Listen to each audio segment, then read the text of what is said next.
after the completion of this first segment, you'll just sit back and relax and enjoy the second presenter, who will be presenting on a topic that will very much love you to learn more about, so it can be applied in our lives and we can actually see it in our children, in our community, and in our country, Jamaica. The theme for Parent Month 2022, reignite the village. Growing up as a child, I learned that it's a village that raised a child, and that was an African proverb. But as time went by, I realized that the village starts to get smaller and smaller and smaller until the village became just the home or just mother and father. And I think that is where we went wrong as parents in Jamaica.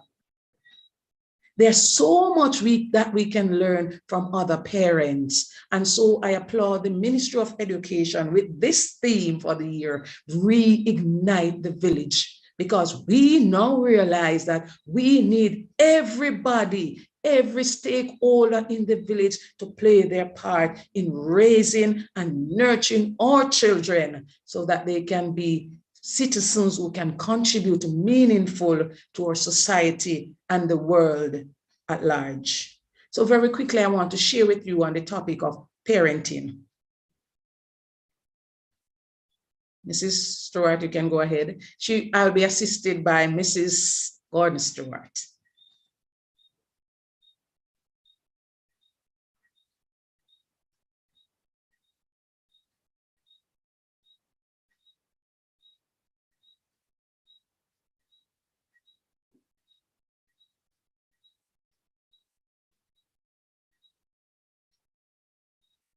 Mrs. Stewart, are you there? Please give her 1 minute. She's coming. Okay, thank you so much. So yes, parent, I notice a hand is up, but Miss Mackenzie or Mrs. Mackenzie, I'm going to give you some time for questions and answer in a few minutes. But before the presentation begins, I really want to say to my Ewarton Primary School parents that you have been doing an awesome job. The task of parenting is never easy, and it will not get any easier.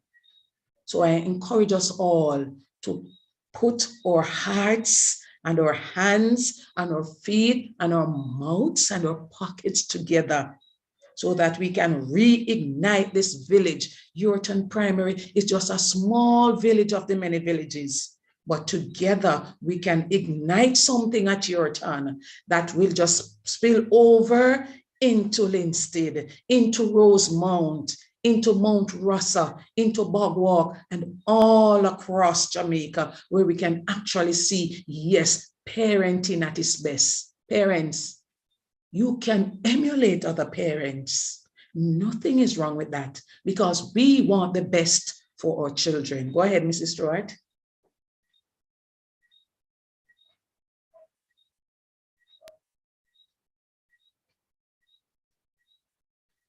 So yes, I want for two parents very, very quickly to open their microphones, and you are looking at a picture.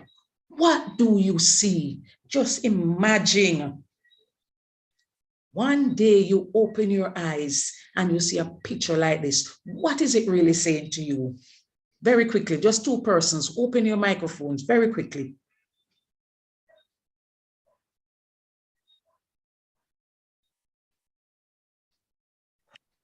In love.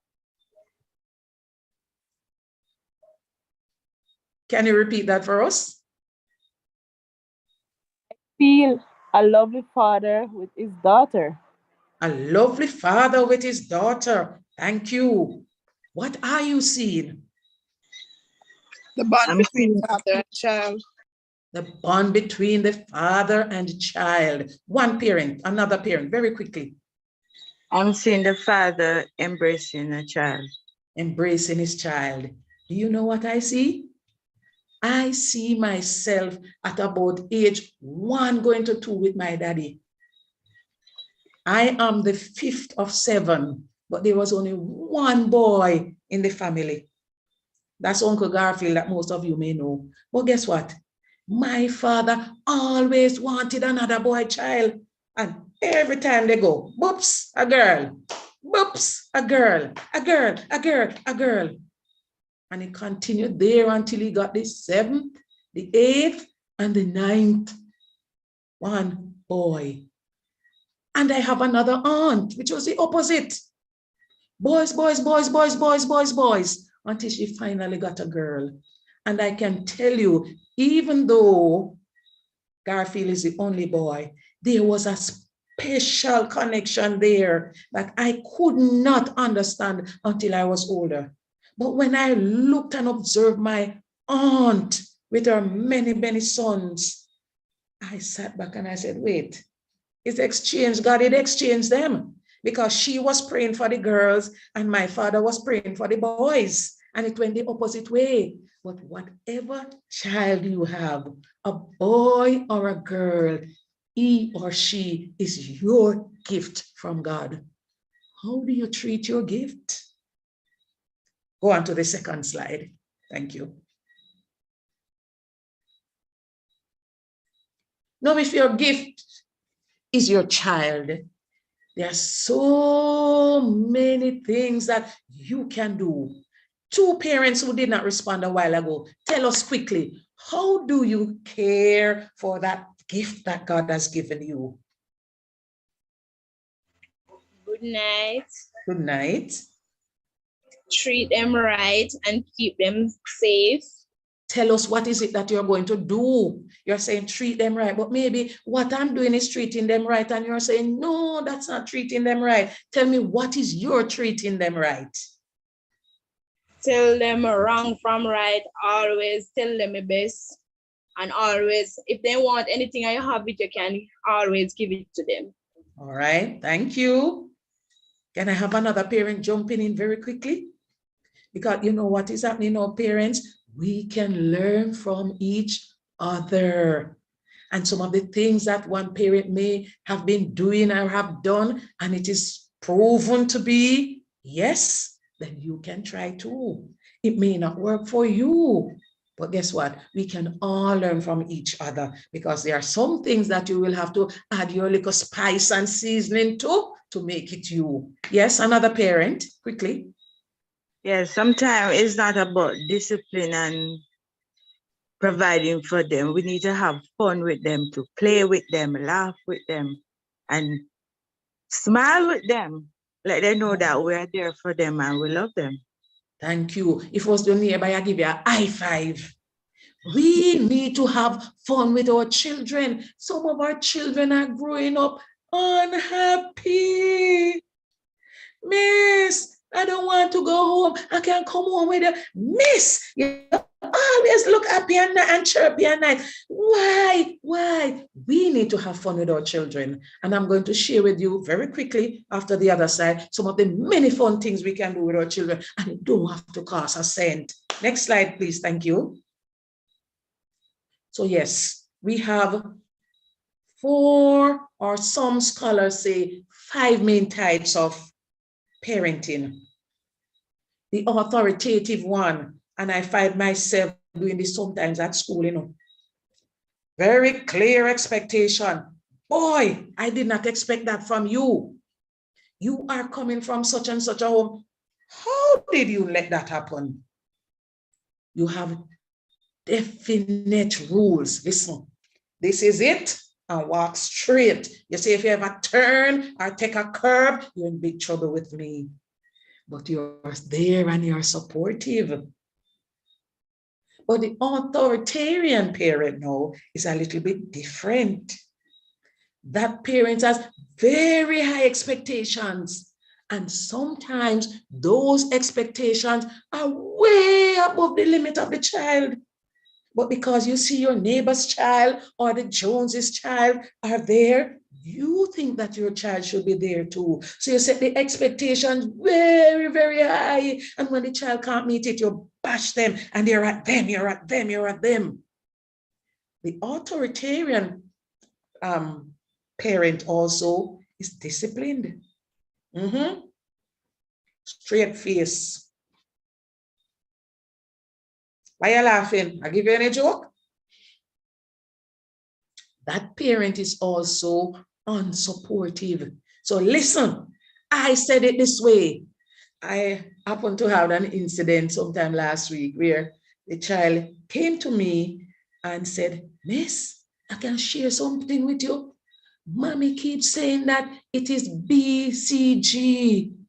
And when I come to school, teacher said, no, it's ABC. And the child, and I said, okay, come and let me show you. And I showed the child something on the computer.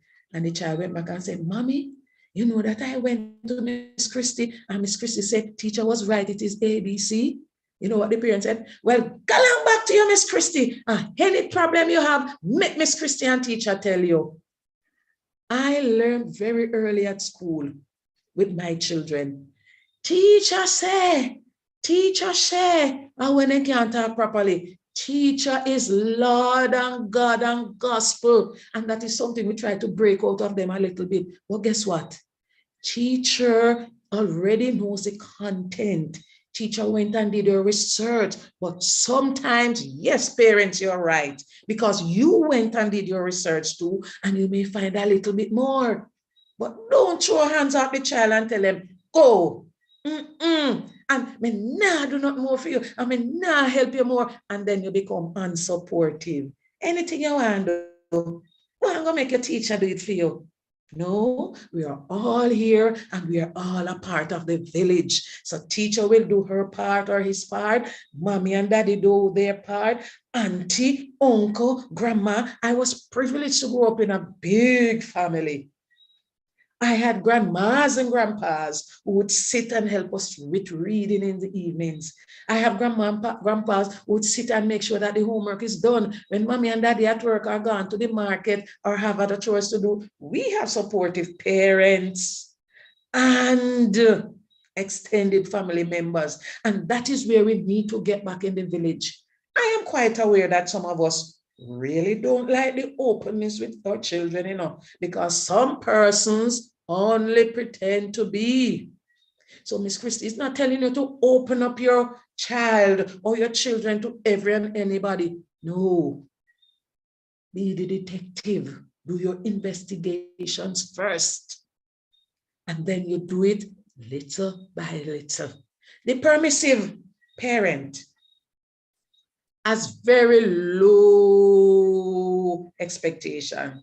Sure, anything you do, you do. Mommy, you think I can get 100 in my test? Know yourself.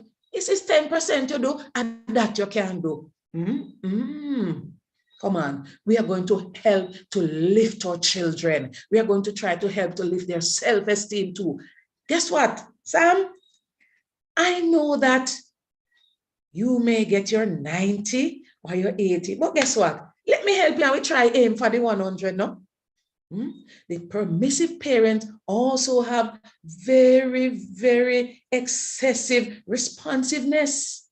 So sometimes they just out of the blue and it is very excessive. Sometimes it never been called for. Sometimes some of the answers, if the child asks a question, can be as simple, yes, sweetie, no pumpkin. Not today, maybe tomorrow. Yes, but sometimes the responses are so excessive. It's as if you're driving the child away from you. And we don't want that to happen. The uninvolved parent is also there. Don't care one biscuit with what is happening. The child is playing. Use the balloon or the game to hit something off the table and it splinters down on the floor, and you allow the child to stay there and play just the same, knowing that the child is in danger. You set no boundaries. So the child does whatever pleases you. Mommy, can I go out with my friends? Okay. Mommy, can I have an ice cream? Okay, but it's time to go to bed. This is a parent who gives little support. So the uninvolved parent, okay, your snacks are there. Suit yourself. Okay, I've already washed your uniform and stuff and they're there.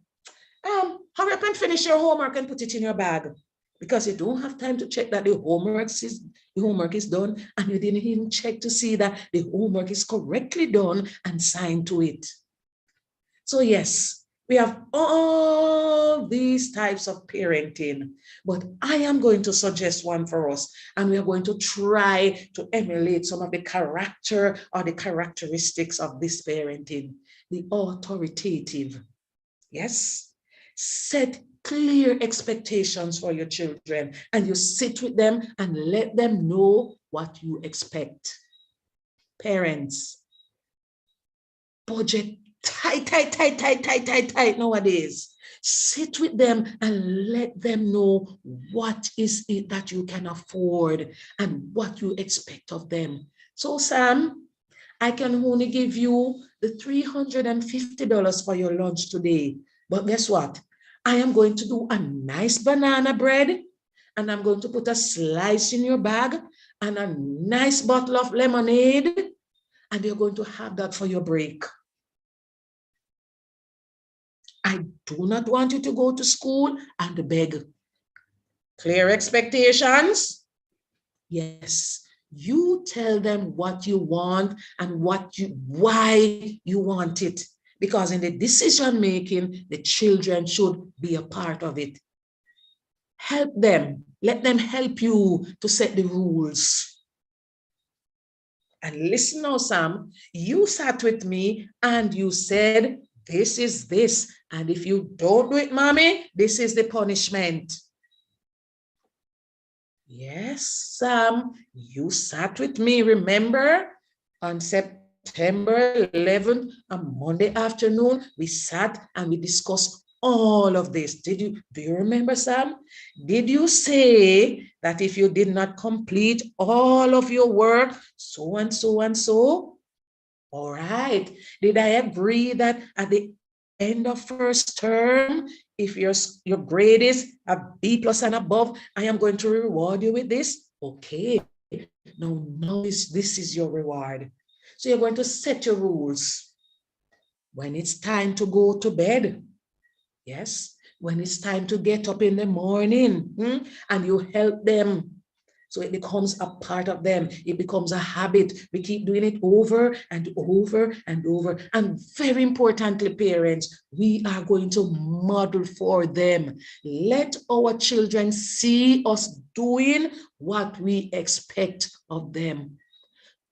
Don't punish and chastise the child for cursing, indecent language, or bad words when you are using it. If you use it, they are going to come and they are going to use it too.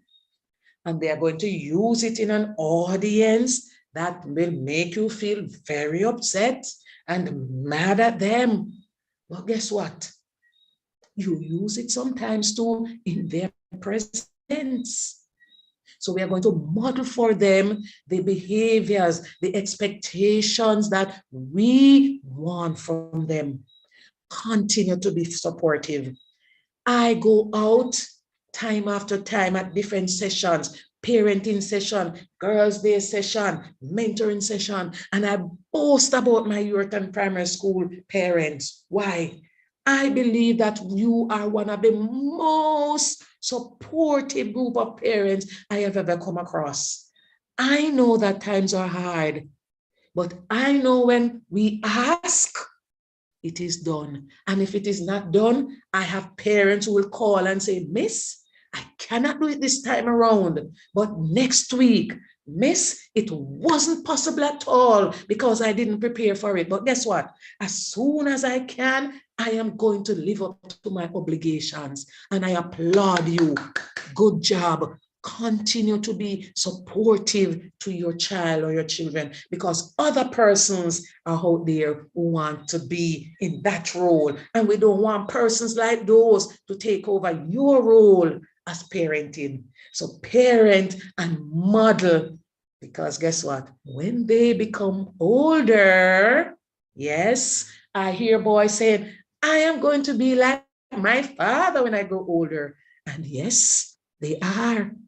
And I've heard girls saying, I want to be like my mommy or my grandma or my auntie when I'm older. And yes, I've seen it. So give the clear expectation, give the definite rules or define rules, and you work with them through that. but continue to be the supportive parent that you are. I applaud you. Go on to the next slide, teacher, please. So very quickly, I want us to look at positive parenting. At 6:30, our main presenter will be popping up. So I'm going to ask the timekeeper to work with Miss Christie too. Just give me a little tap or indicate with the reactions at the bottom. So positive parenting, yes, it can work. Because too many times, some parents are on the negative side and we want to help them. So I've seen positive parenting. I've also seen negative parenting. So I want some of the persons who are not so sure of which side they're on to listen on. Look around you, observe the other parents around you. Is that positive parenting?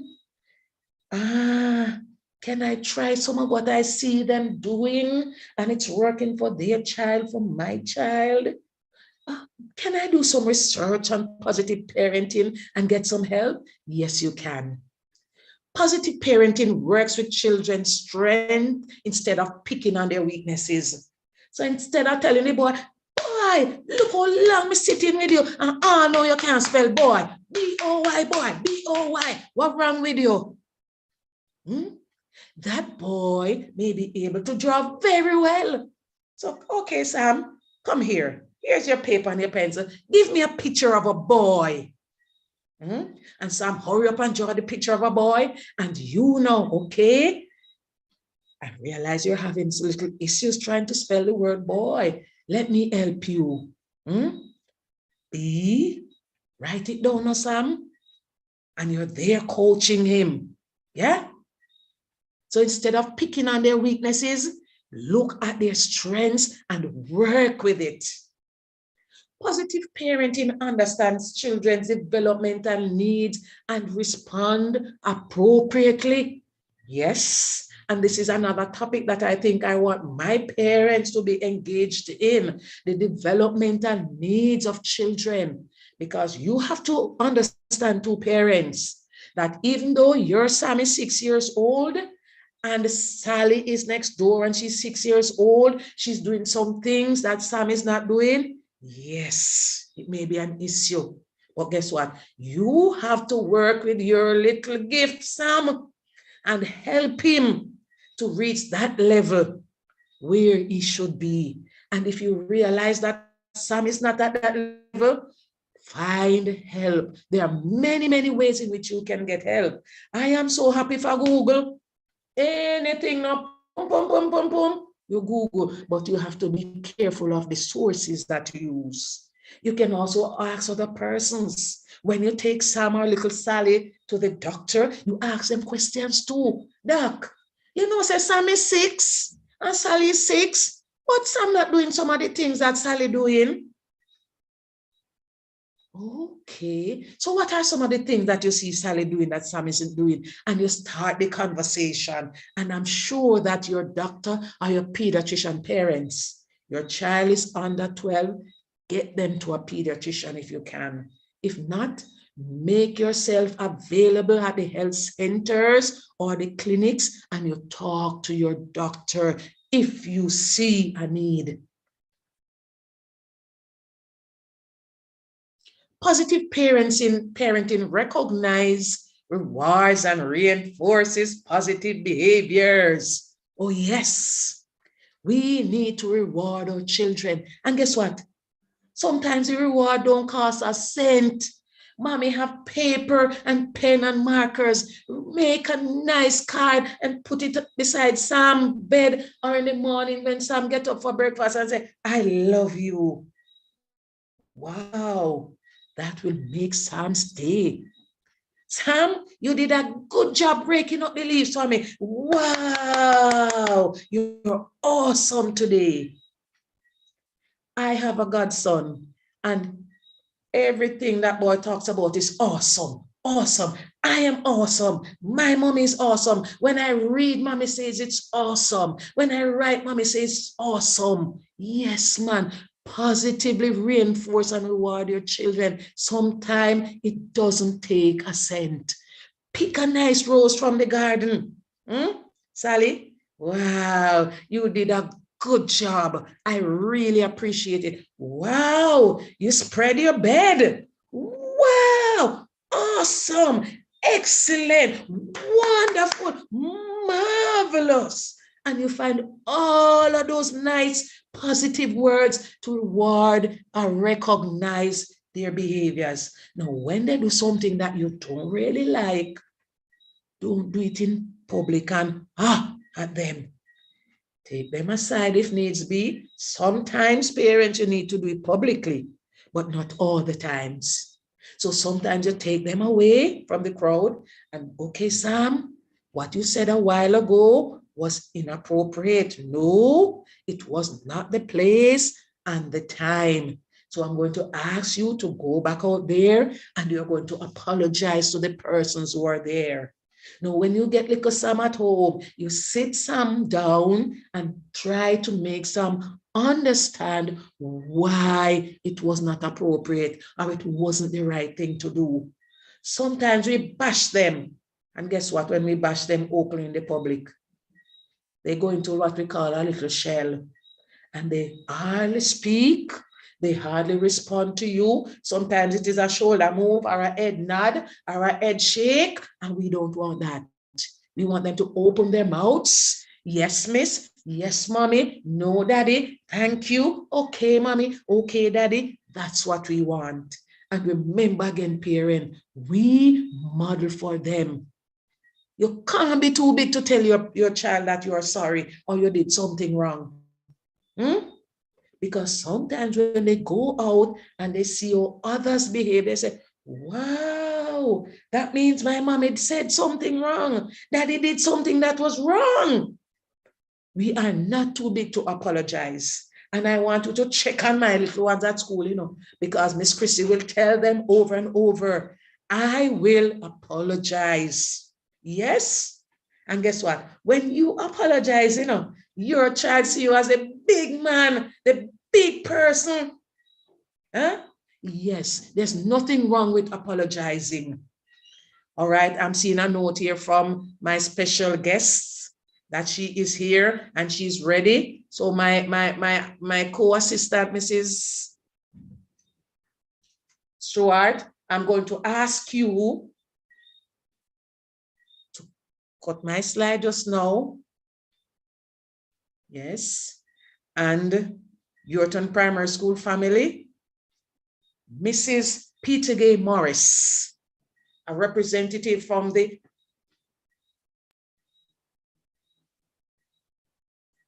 Restorative Justice Center in Spanish Town. She will make herself be known to us as she do her presentation. Mrs. Morrison, over to you.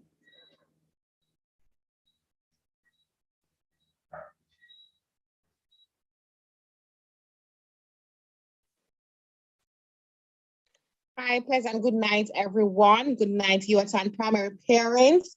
Wonderful to be on the platform. Good night, Miss Christie. Can you just allow me some time to share my slide with you all?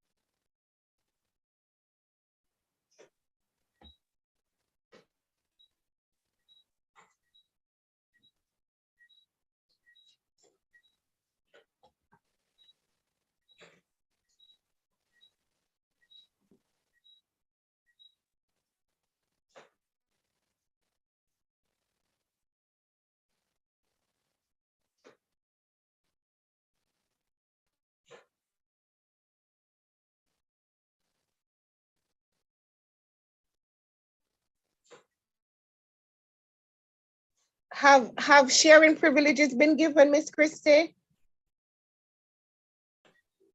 Mr. Stewart? For my presentation, has sharing privileges been given? All right, just hold a minute for me. Mr. Stewart? We are seeing your screen. All right, go ahead, Mrs. Morrison. Miss Morris. All right, no problem.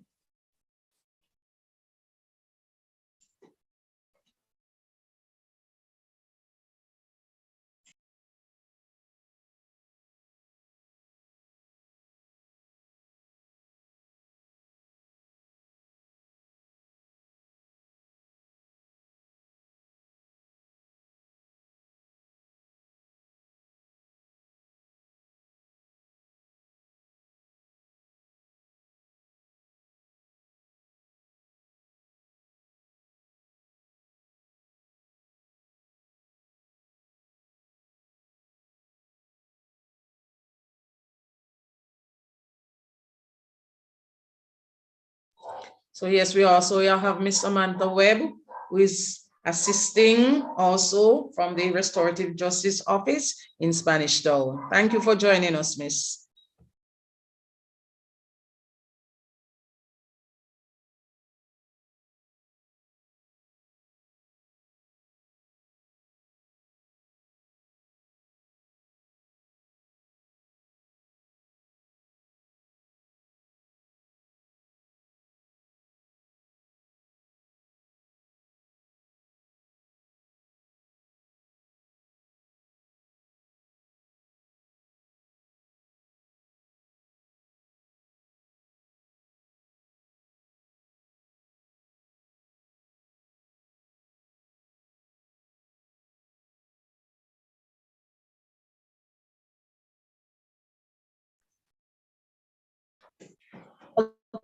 Okay, pleasant about the delay. I'm not tech savvy and I am usually dependent on Miss Webb to assist me each and every time with technology. But you know, one of the days that you have to learn to walk on your own. Can't always creep and walking with somebody with you. So I want to take the opportunity to apologize for the delay and also take the opportunity to thank you all so very much for this wonderful opportunity to invite the Restorative Justice Program under the Ministry of Justice. With me, of course, is my Community Liaison Officer, Ms. Samantha Webb, and we'll be presenting and dialoguing with you all tonight about restorative justice and what it is, what the program is all about as it serves the entire country of Jamaica and as it serves the entire country of Jamaica and it serves for this parish. We have developed a good relationship with Miss Christie as she has tried to access our program, and she has invited us to many things that the Ewarton Primary School has done, and we have participated in quite a few things for Ewarton Primary School, and tonight is no exception to that invitation as well. And we thank her very much for the invitation to be here. My name is Peter Ann Morris. I've been with the program from 2012. June 12, 2012, quite a long time, 10 solid years and then some. So with mounting experience in restorative practices, conflict resolution, restorative justice, and of course, social work, Ms. Webb has been a treasure and a valuable asset to the program and of course to our center here that we oversee in Spanish Town. And she has been with us from 2018, November 2018, and she's also coming from a social work background, having been a teacher herself many years, and now she has leaped into the social work background where we both work together in assisting persons with their conflict resolution aspect. So our presentation tonight, I came in, myself and Miss Webb, we came in earlier, logging, and we saw where Mrs. Christie was talking about parenting styles and talking about different ways in which what kind of parents are you and what is it as a parent, the do's and the don'ts, and different things you can do to empower yourselves as parents.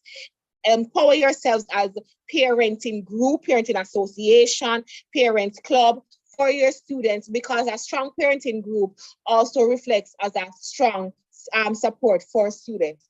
So at this time, I'm going to turn off my camera and move right into my presentation.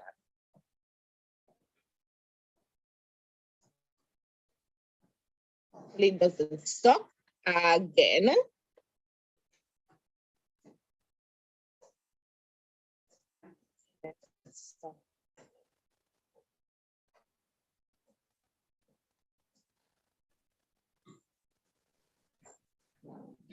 Miss Webb, can pull up yours for me, please? Sure, no problem.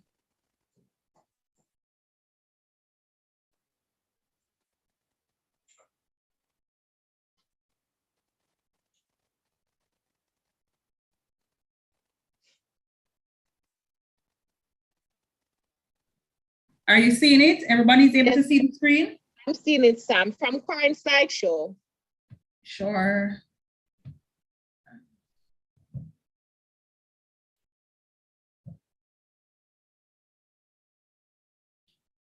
Okay. Okay, great.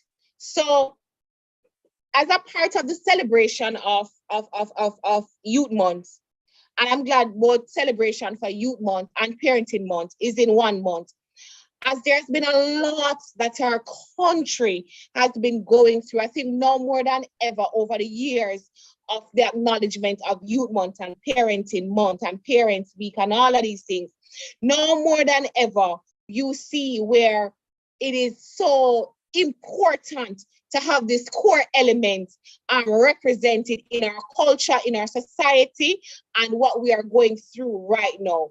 And we have an Ministry of Education and Ministry of Justice has an MOU together where we bring the word of restorative justice, the work that we do to the schools, to the teachers, to the dean of disciplines, to the guidance counselors, the principals, the parents, the student body, and to the school itself, the school population, to tell them about conflict resolution and tell them about restorative justice and restorative practices.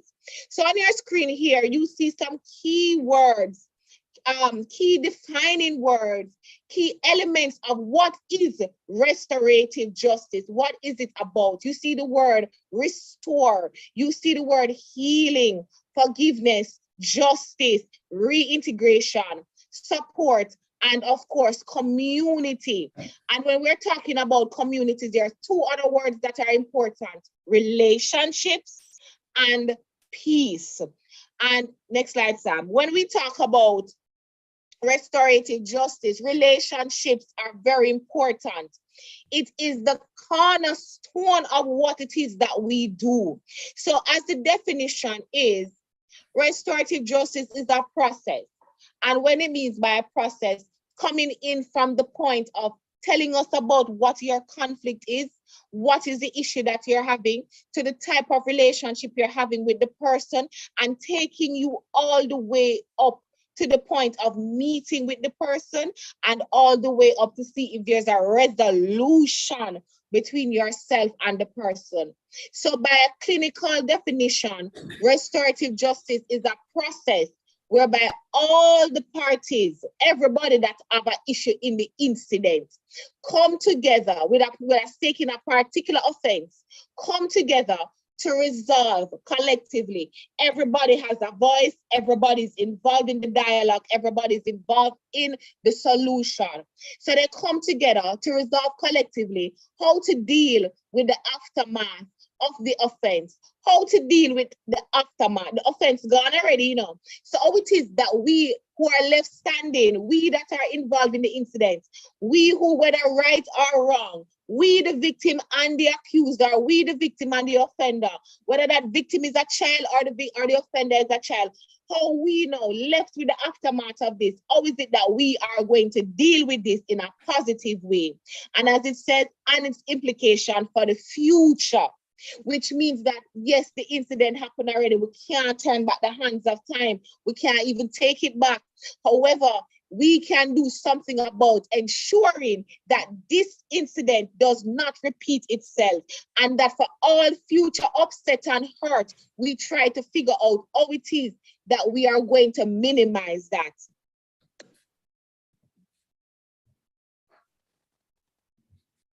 It's a process that promotes peace through reconciliation of the victim, the offender, and the community. And in celebration of Parent Month, parents can be victim and offenders of an offense as well, because conflict in your family is normal and it is natural. From you have 2 or more persons that exist in a space, whether at work, school, and especially as we're focusing on the family tonight, you will have conflict because you're having difference in opinion, different in perspective, different thought process, different things that rule and generate your thoughts and also your actions. So conflict is a must. From your living and your breathing and walking this land of the living, it is a must to have external conflict. Now, whether you're passive to conflict or you are aggressive to conflict, that's 2 different things. Because some persons might say, oh, I don't have no challenge with nobody. So you think, but it depends on your nature. Do you how you handle conflict when it comes to you. All right. So conflict resolution, which is very important that all schools are practicing effective conflict resolution. Right now, more than ever, you see the schools are trying to get in front of the conflict that are happening because they are realizing that a reactive approach cannot be the solution anymore. It has to start with some proactive things. And these are some of the things that Ms. Christie highlighted in her presentation earlier. Right? So conflict resolution intervention, it places emphasis on repairing the harm. That is what myself and Ms. Webb and all the other 13 parishes do under Ministry of Justice program. We place the emphasis on how it is that the harm between the parties can be repaired. We look at the relationship, because when you see a relationship, it tells you how deep this conflict may go, or is this a one-off incident, and so on. And also the relationship duration. Some relationships is just for a passing moment where I pass you while I'm going to the pharmacy and we end up have a situation, but I don't see you every day, right? So relationships are important. And we look at ultimately, scroll down, Ms. Webb, ultimately a process that heals. Hold on, I'm coming. I'm not sure why it's not scrolling down. Can everybody see the screen? Ultimately, a process that heals. Hello? Ultimately, a Yes, process okay. that begins the healing process. Yes, we're not seeing that part clearly. Yes, okay, okay. Go ahead and read it for us. Ms. Webb, because it's not showing on my screen as well. We use a new fancy PowerPoint. I'm not sure if it's not adaptable to. Okay, it reads, ultimately the process focuses on, or it's about healing, or it begins the healing process. All right, next slide. I'm not sure why the top of it is not being shown either. All right, so restorative justice, to let you know, it is offered across every parish, and it is a free program. Once there's an incident of harm, whether a quarrel, something as small as a quarrel between two or more persons, Ministry of Justice provide that space for the parties to come and sit and have a conversation, and not just a conversation in a venting type of way, but in a conversation that moves to a resolution. Go back, Ms. Webb. Yes, Miss. Right. So it helps and encourages persons to settle their dispute. It focuses on repairing and rebuilding broken relationships. Our aim under the Restorative Justice Program is to help develop communities. And by communities, I mean Ewarton, Above Rocks, Linstead, Gilbertour, Deeside, Magazine Lane, Eltham, Innswood, Spanish Town, Olaba, Ellerslie, Marchpen, St. Ansbere, Charlie Mount, Clarendon, Mocha, every single community in Jamaica is to know about restorative justice in whatever platform. Look at this platform tonight. Been invited by a primary school to talk with the parents about restorative justice. And it's just not me talking about restorative justice.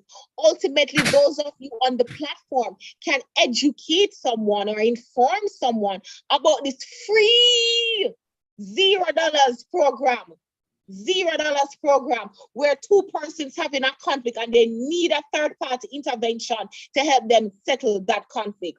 The program aids in crime prevention strategies from community level to macro level, even to from micro level as well. Next slide.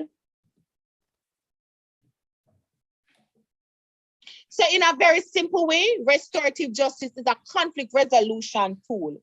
It is a way of addressing dispute. So it's sort of like mediation, as persons would say, and but we are very much different from mediation in a lot of aspects. all of which is a little bit more detailed. And I'll give you 2 examples. One, in restorative justice, someone must try, and I say must try, and take ownership and responsibility, which is usually the offender. We bring the offender to a place for them to introspect their harm, based on the story that they share, or they relay their incident to us, and see if they are remorseful. Because as the name is, restorative justice, it's about repairing, restoring broken relationship.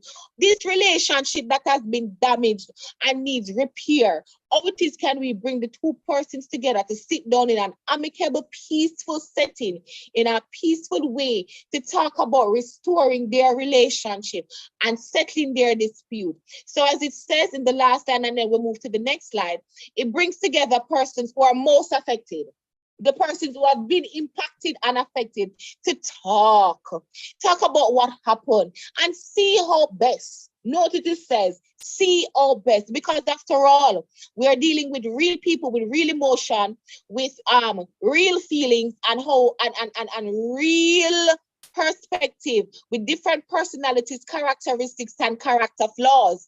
How it is we can bring them together to see if they can fix it, repair it, or work it out.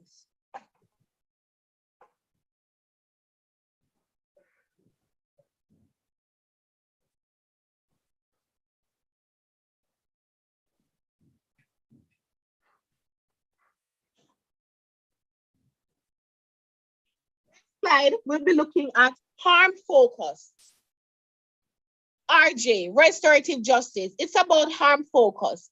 Individuals, and it may seem repetitive to you all listening, but it's really not. It is to drive home and reinforce the point about what our program is about. We're harm focused. We look at the individuals who have been harmed, who do what to whom. We look at identifying the issues, how it is that we can prevent future harm. Because again, we're not counselors. I'm not a guidance counselor. Ms. Webb is not a guidance counselor. We are facilitators of the process. We facilitate the dialogue, the conversation between the parties who are involved, and see how best it is we can bring them to a point of healing, a point of talking, a point of understanding, a point of actively listening to each other.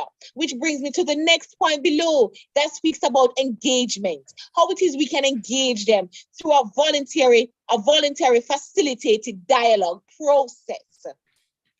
How it is that we can bring them to look at responsibility and obligations, what it is that you have done, your actions you have done to the person, and how it is that you're through your actions putting the mirror to them, and how it is that those actions can be repaired.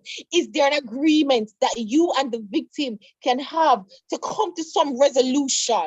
So ultimately have a prevention, future tense, have a prevention of the conflict. How it is that we can prevent individuals from repeating it or having a different conflict. Because when you listen to each other, you will get a better understanding or perspective of where the person was coming from.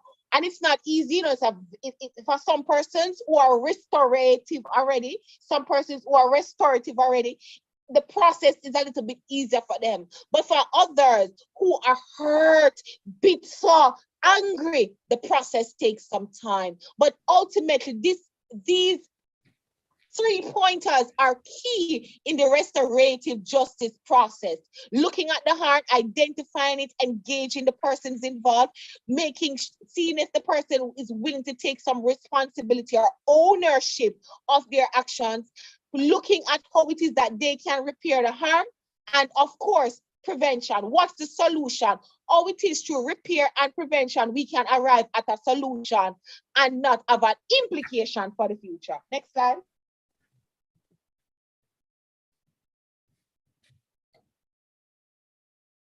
Who are our stakeholders? Our stakeholders is everybody in Jamaica, from the schools such as Ewarton Primary to Heltham High School, to Inwood High School, Jonathan Grant, Jose Marti, all the schools in the country, those are our stakeholders. The court, all the courts And those are courthouses under the traditional justice system where you have judge and clerk courts and so forth. All the courts across all the parishes. So for St. Catherine, from Spanish Town Court, Olaba Court, Linstead Court, all the courts that serve in our parish. These are our primary stakeholders. The police, yes, we have a wonderful relationship with the police as they send us matters from time to time. All the matters that go to the guard room and go to the police have been sensitized, and many police have seen the success of this program, and they say, hey, you know what, we have a situation here. Let me see if we can send both parties. If both parties are at the police station, let us see if we can send them to restorative justice to try and figure things out. And last but not least, and I will pull from this, the community. The parents are a part of the community. You are a part of the fabric of our society. So the community involves the churches, the parents, the aunts, the uncles, the business owners, the wholesalers, all the different elements of our communities that have not been captured under school, court, and police. They are captured under communities, which brings me to the parents of Ewarton High School. Miss Christie mentioned it, and I know Miss Christie was going to present on it. I would run away from presenting on it tonight. But it's a good thing that Miss Christie presented on it because she went more detail, having been the person who speaks and liaises with the parenting group. Now, the way we raise our children directly influences who they will become. Do you think this statement is 100% true in the climate that we're living in now? Open your mics. Let me hear from a few persons. We have 96 persons on the platform. Anybody can tell me? Do you think the way we raise our children directly influences who they will become? Anyone? Yes, yes, I think so. You think so? Why do you think so?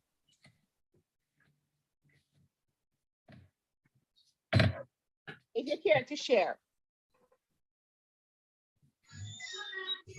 Good night, everyone. Children live what they learn, and how you operate in your home.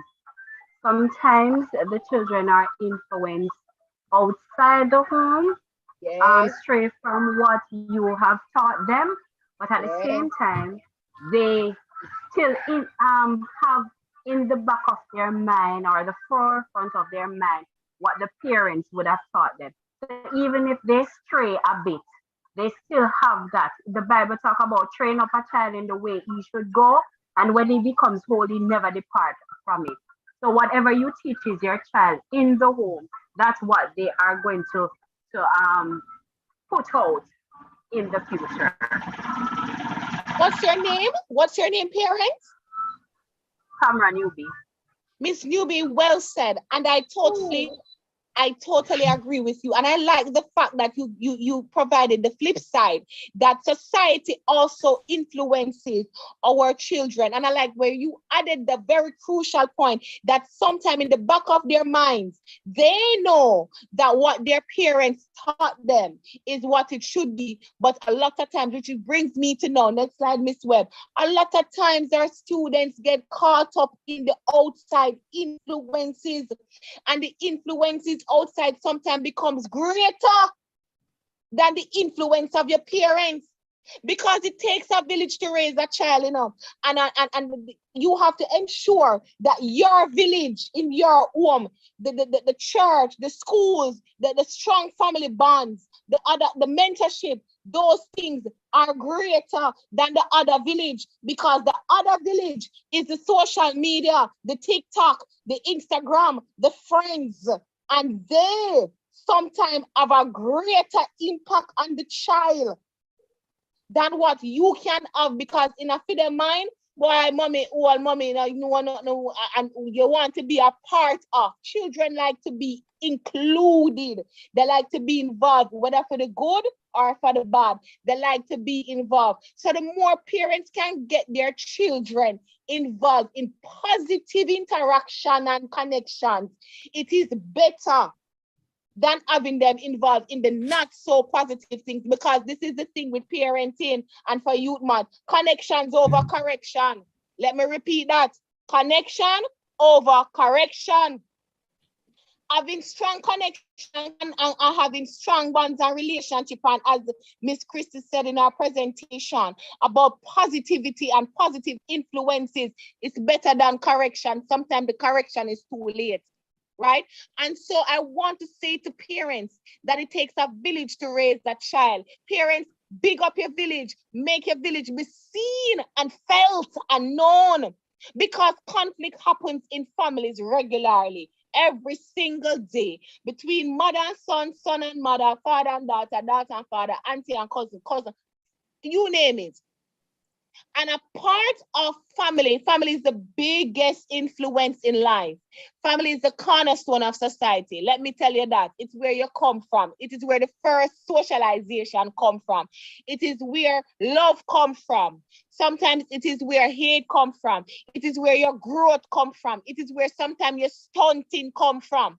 Family is an essential and important fabric in the makeup of a man or a woman. Family, right? And family doesn't necessarily always is blood. Family is also the group that you create, because not everybody is fortunate to have blood family. Some persons and family are scattered. Some persons, their parents died. Some persons are adopted. Some persons are orphans. So family is what you make it, and the love of family and the essence of family comes from God, because family is love, and that's what family is supposed to represent. All the things that is stated in the Bible. Family is a big, big, big, big cornerstone, a big, big important fabric, right?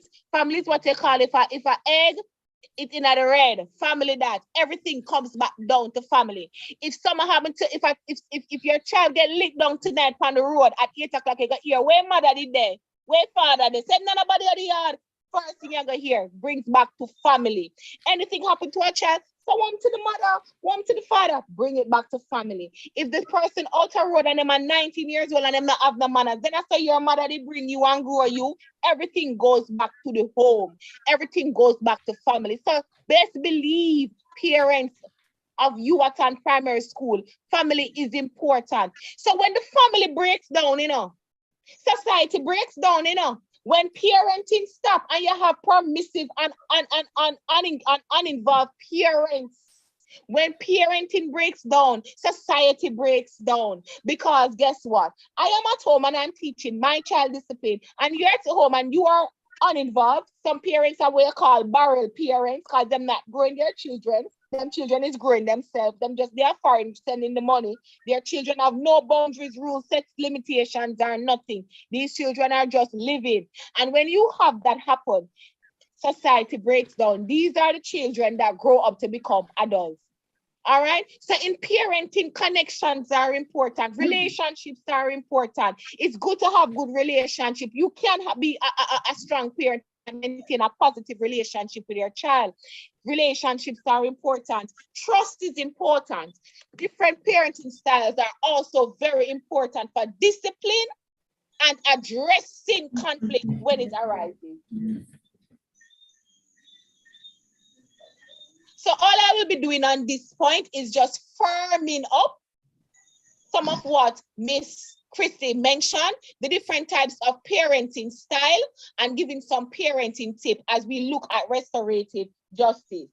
Now, in restorative practices, which is the umbrella element, which means it had a bigger issue, or the bigger area, the complementary component of restorative justice that we fall under, there's something called restorative practices. Now, in restorative practices, there is something called the social discipline window. The social discipline window, which is where parenting styles is adopted from. The social discipline window talks about the high and the low of the different parenting styles. Those that talk to, those that don't talk none at all to their children, those that allow their children to do any and everything, and those that do things with their children. And under the parenting styles, there's about 4 types of parenting styles. You have the authoritarian, who focuses on obedience, punishment over discipline. You have the permissive, and this is just reiterating and enforcing the point, parents, for you to look at and ask yourself, as a parent of Ewarton Primary School, which box do I fall under? Which box am I currently in? And which box can I get into to be a better parent? Because there's no handbook. There's no handbook that tells you on day 27 as a parent, you're going to experience this. On day 5021, please just skip to that page. No handbook it comes with. It is the most important, most difficult role an adult can ever undertake in their lives. All right. So which box do you fall under? And there's always room for growth. Parents, you grow as well. Being a parent doesn't stop after you have the child. You can grow into different types of parenting style. All right, so let me go through quickly as regurgitation. Permissive, they don't have no rules. They don't focus on rules. Kids will be kids. Let them do what they want to do. The uninvolved provide little guidance and any kind of attention and nurturing. The authoritative, they create positive relationships. They are the one that works with the wit box, right? They are the one that enforces the rules. This is what you call restorative parenting, where there is a good balance of being firm and being fair.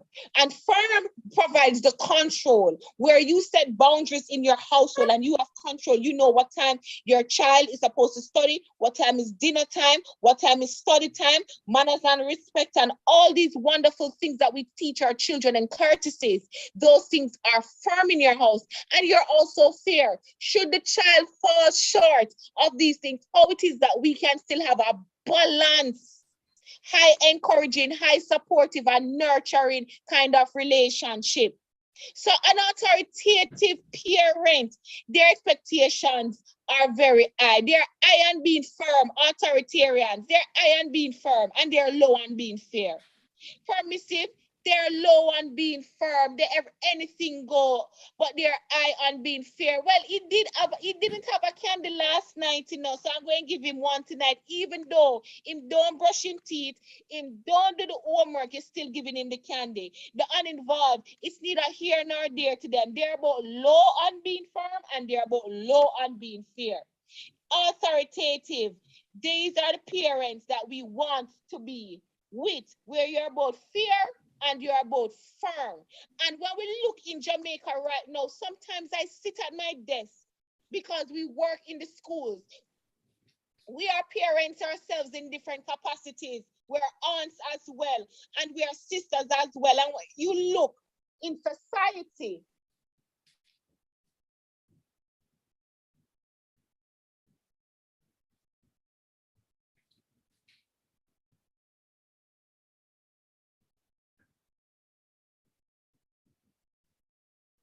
Miss Morris, I think we have lost you. Your voice went down or gone.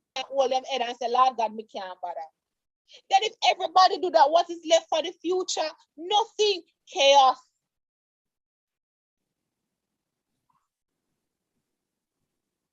Next slide. Is everybody with me? You're going in and out. Oh my gosh, I'm so sorry. Can't help it. Maybe my location. I just see come up says unstable internet connection. All right. So here we have just a glimpse. Miss Christie did show you a diagram as well, where what the authoritarian parent looks like. And they focus on obedience, listening to only what they say. They talk to you, right? Then you see that you see the permissive right under. They don't enforce no rules. Kids will be kids. The children doing anything, them eating at the same time, no homework is done. They don't have no manners. They talk what they want to say. They don't care which adult is in front of them or who is in front of them. Everything is permissive because what? Kids will be kids. Then you have the uninvolved. He's watching TV as a father. We see this many times in the home. Mother or father watching TV, and your child is in the next room on a device, making a TikTok video, or on Snapchat, talking to an adult, male or female, unbeknownst to you because you are not involved in your child's life. The child is even watching pornography in the house and you don't know. You fall asleep because you are uninvolved. You give them no guidance whatsoever, no discipline, no guidance, no attention. So again, next slide, Miss Webb. Yeah, you focus on. The question asked, what kind of parents are you? And this is something that in your own self-reflection, all 95 participants, minus myself and Miss Webb, so that makes it 93. All 93 participants that plays the role as a parent, what kind of parent are you? Look at your own self and say, what kind of parent are you? And nobody tell me, say, Miss, me now work. And Miss, me have what heap of problem. And Miss, me have my job. It is your responsibility as a parent to find the time. It is your responsibility, or else, you know, if you go and turn out these young people into society, you know. So you have an awesome responsibility, and parenting is not done overnight. You forget to check the homework tonight. You have Tuesday, Wednesday, Thursday, Friday, Saturday, Sunday. You have next week again. How can you form healthy habits? So here we have a question for your brief reflection. What kind of parents are you? So here we have Mr. Kana and his daughter, Pari. Okay. And as an authoritarian parent, Pari is not eating our food, not eating our our meal. And Mr. Kana says, eat it or I will give you a tight slap. Him no talking. Miss Webb? Thank you. Right? He's an authoritarian parent. Then you have the permissive. Okay, baby, you don't have to eat anything. Do you want a chocolate instead? How many times we have seen these kind of parents, even on the road, the children going real bad, giving trouble on the road, and you just give them, you want KFC, me go buy you one burger, me buy you one patty. Many times, Miss Higgins just said, many times we have seen this kind of parenting, and it is sad that I think that the majority of parenting that we have right now in Jamaica, maybe the authoritative parents need to come up and step up more and be seen and heard more in the household and as a reflection in their children, which will also have an imprint in the schools. But we are seeing many times a lot of authoritarian and permissive parent that reward. Yes, you're right, Jody and Gordon. You're not supposed to reward bad behavior, but we've seen it many times in Jamaica, right? The permissive, and sometimes I come into that point, Miss Higgins. Sometimes as a parent, I soon come to that point, I don't want to lose it. And then you have the authoritative parent who is firm and fair, that is disciplining and encouraging and empowering and nurturing at the same time. Eating your meal will make you healthy and strong, so eat up.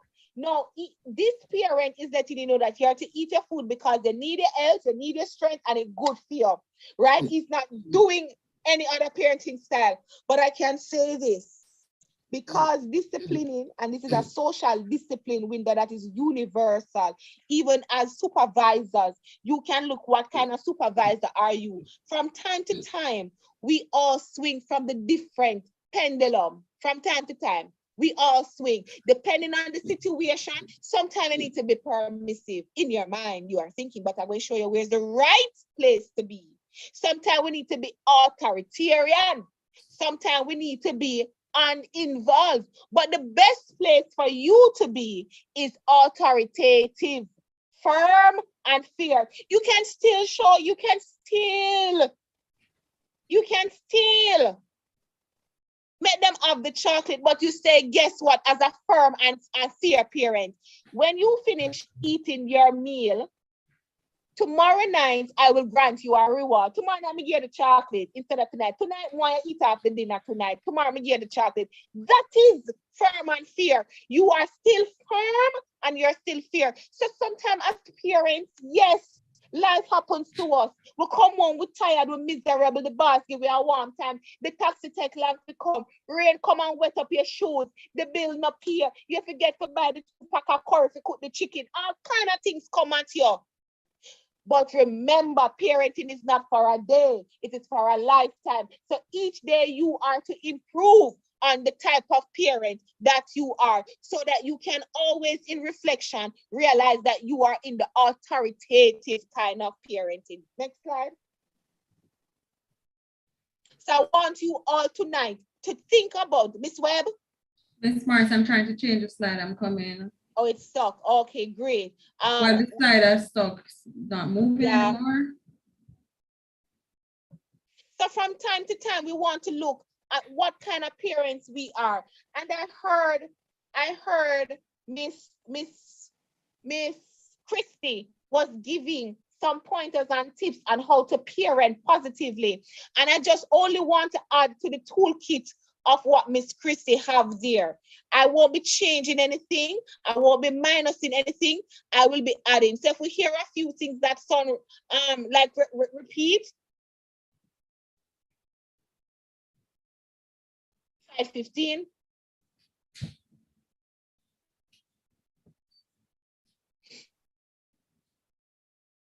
All right. So again, to empower parents, we know being a parent is difficult.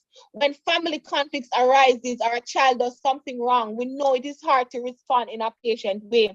You come home and you're tired, and all of these things are a fair way at best. But for this reason, it is good to have some effective techniques and tricks up your sleeves for when the going gets tough. And Miss Christie was explaining that earlier about things that you can do to positive parent.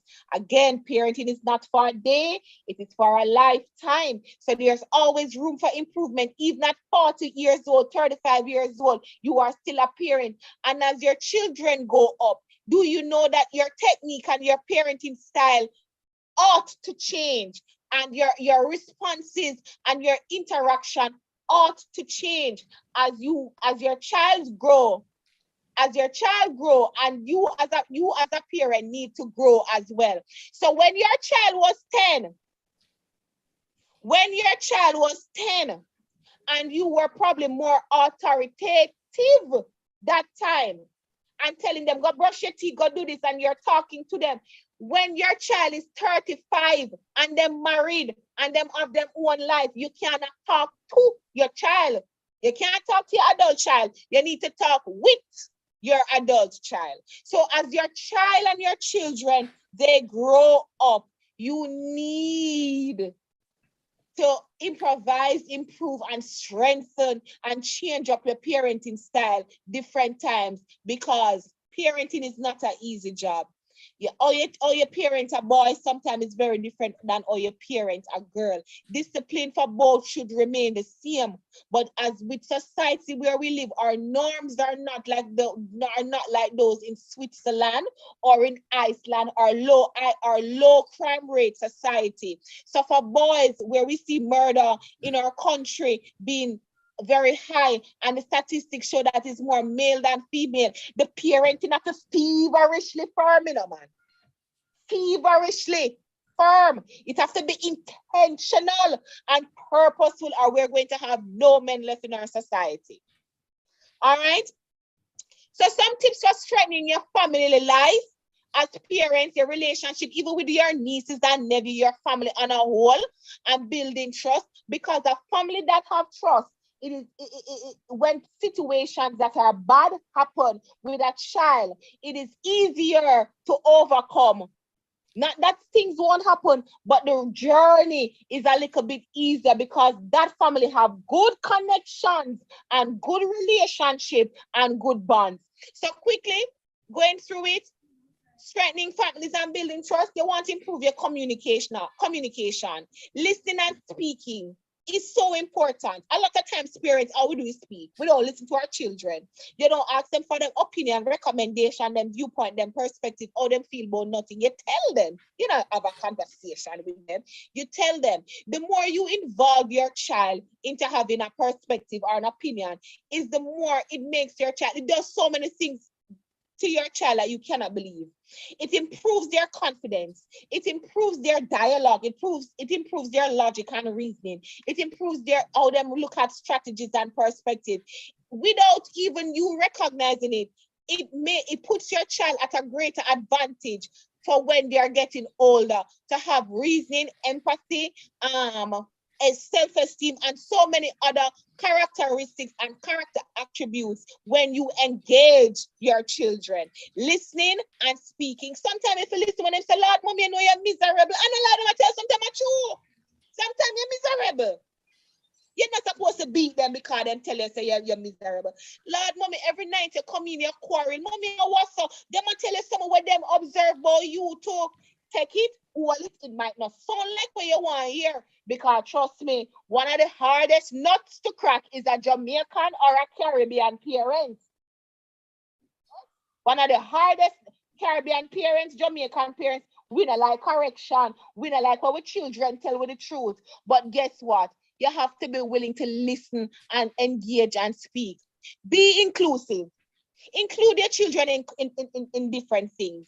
A family that laugh together and pray together, stay together. You know. I know this, I say laugh together because it's not just praying. It's not just the praying alone. It's not just eating dinner alone. It's the laughing, it's the enjoyment because you get to know each other. So when discipline is to happen, they know that there's a time and place for fun and joy and a time and place for discipline.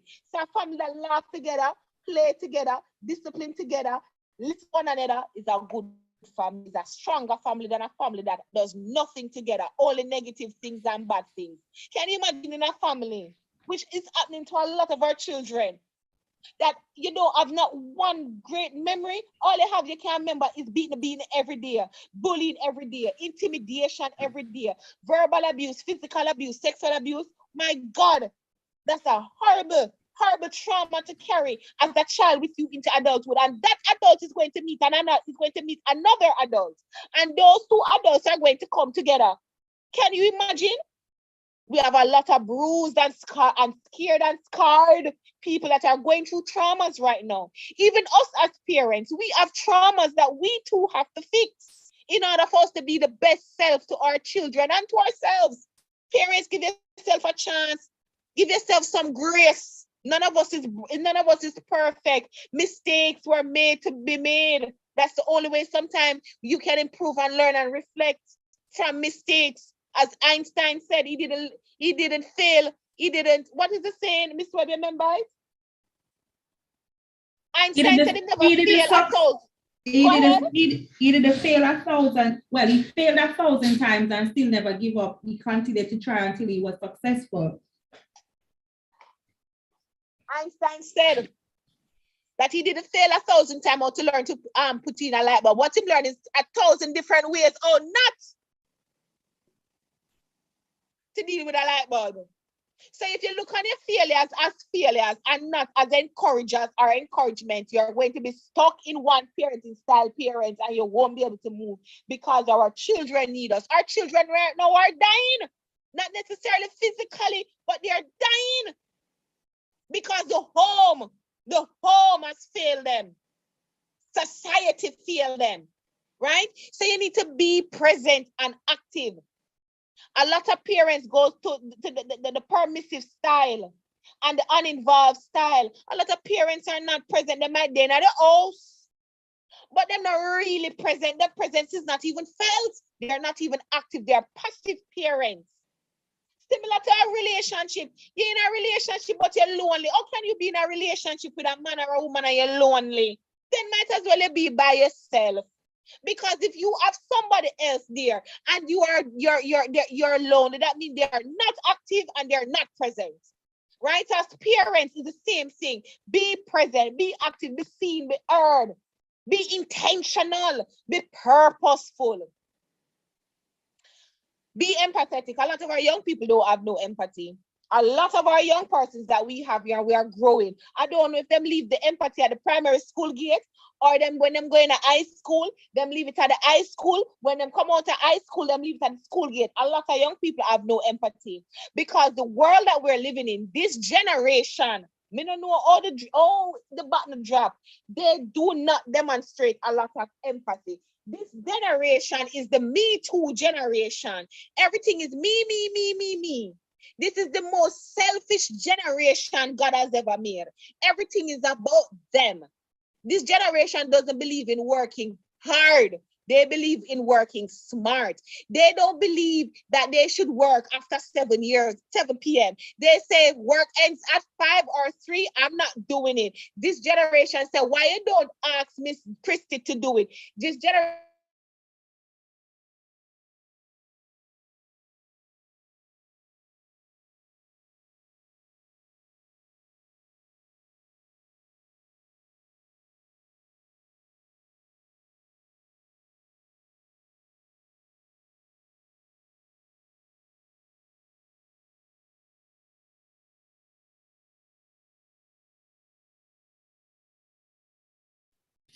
We're not hearing her. So I'll pick up from there. So as Miss Morris was saying, we don't know how to be empathetic. We don't know how to share that we understand how others feel. We don't know how to say, I do understand how you feel. We don't know how to be kind. So what we want as parents, we want to know that we're able to teach them how to be kind, and that would come from the household. If within their household, we are able to say, all right, then, this is how you empathize. This is how you would say to your classmate if somebody pushed them down, or if somebody beat them, or if somebody steals from them, you tell them how to impart kind words to them. The other one, be relatable and understanding. Again, children are very selfish in this day and age, and this comes from the home. And I don't want persons to say that because my child comes from a home where they are the only child, that means they don't know how not to be selfish. Give me a minute, please. Miss Morris is calling me. Give me a minute.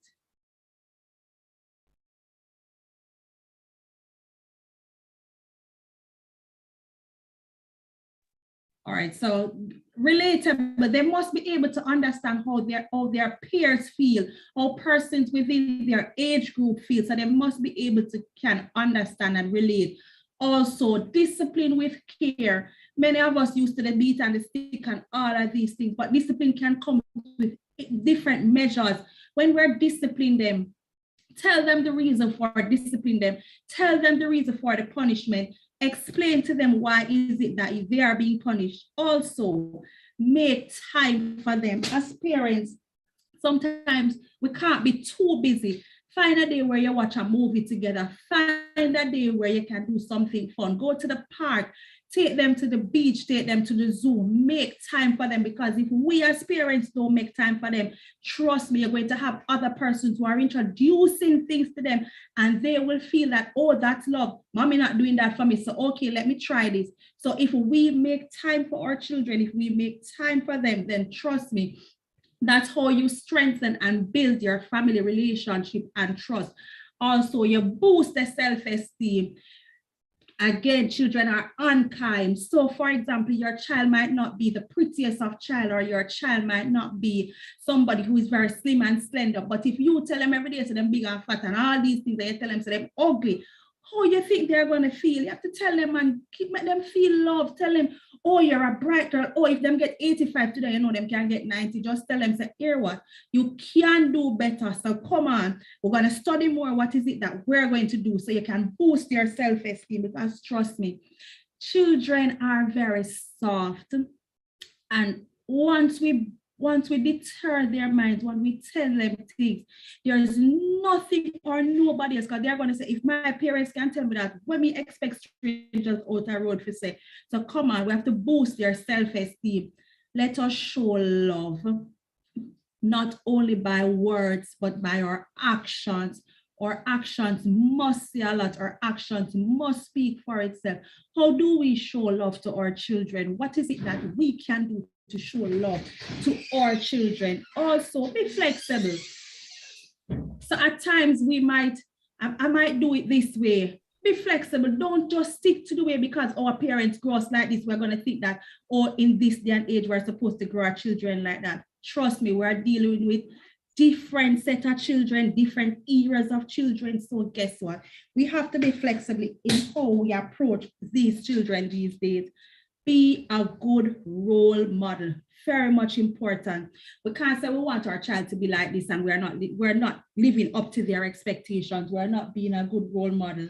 So guess what? We have to be who we want our children to say, oh my daddy is a firefighter. Oh, my mom is this? Yeah, man, be their role model so they can speak very proud of their parents, and also they can emulate you as well. Are we here? Yes, Miss Webb, we're here. Oh, Miss Morris is back. Okay. All right. Go ahead, continue.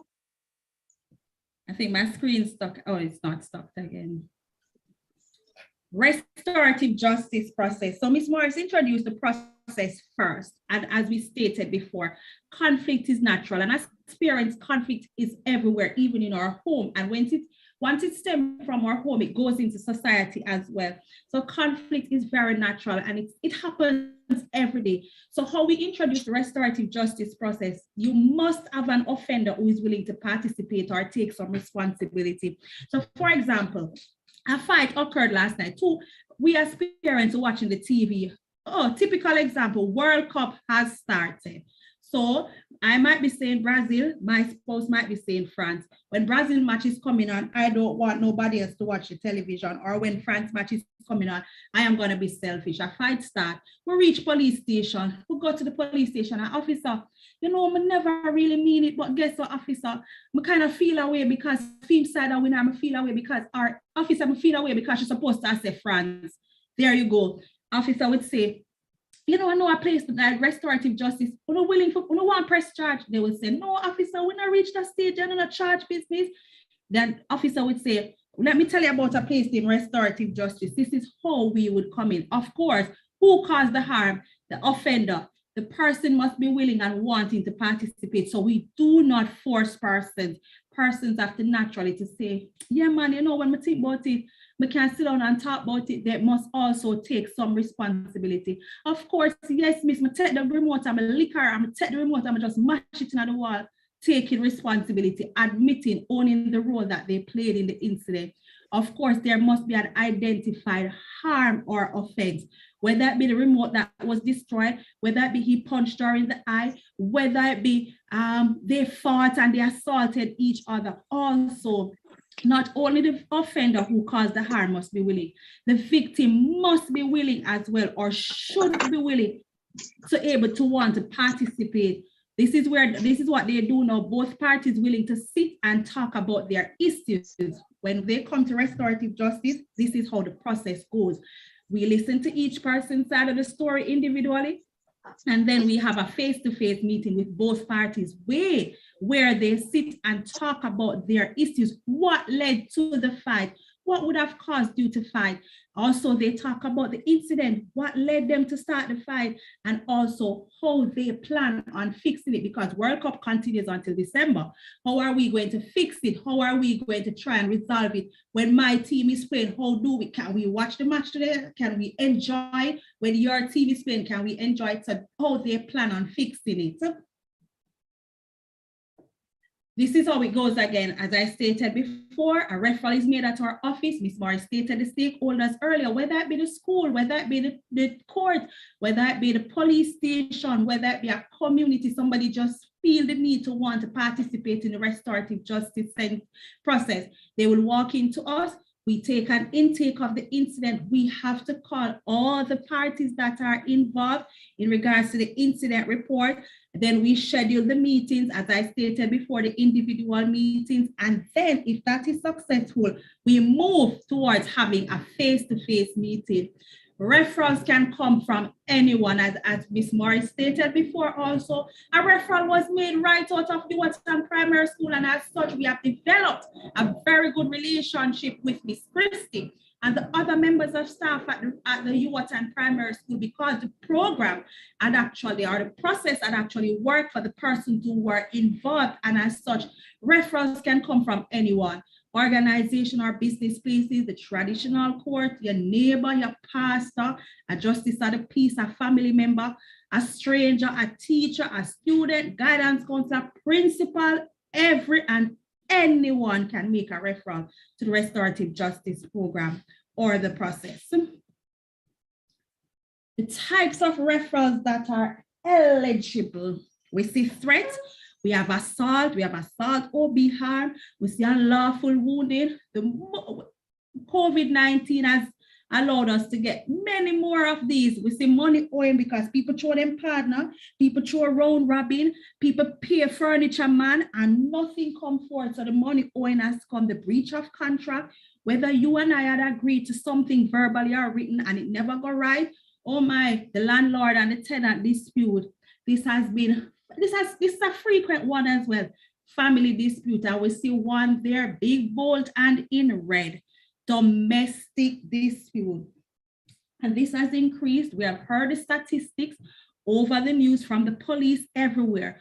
Domestic dispute and domestic violence has increased within the past 2 years. Mostly we're in COVID-19, where we had to adjust to being in each other's space during the lockdown. So guess what?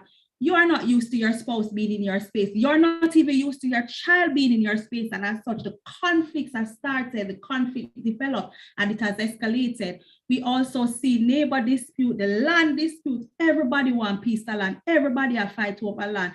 And we always say to our clients, Miss Morris always say this, when you go to Dovecot, and most recently I see a TikTok video, a young lady said, oh, look out here, a peer space out here, so and not they gone over a new part in Dovecot. I never even know that. And the lady said, look here, all right, so not coming on, nobody not care anything with us. And we always say to the clients, when we worry about the land, where are we going with it?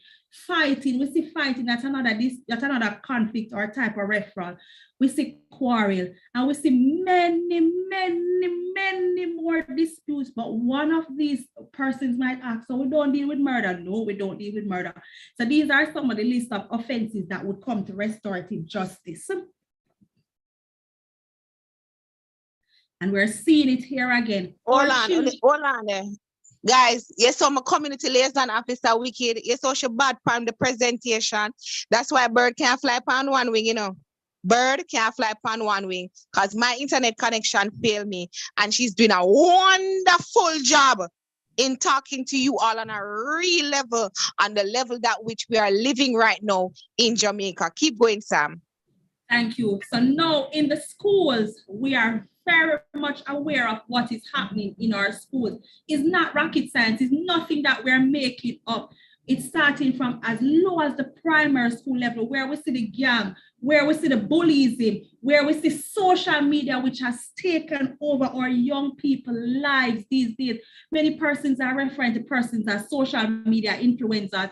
So these are some of the things that we are faced with, the schools are faced with, the teachers are faced with, and as parents, as your team said, reignite the village. We all can reignite the village by each parent becoming a parent to another child. We can't leave it up to the teachers alone. Teachers alone cannot do it.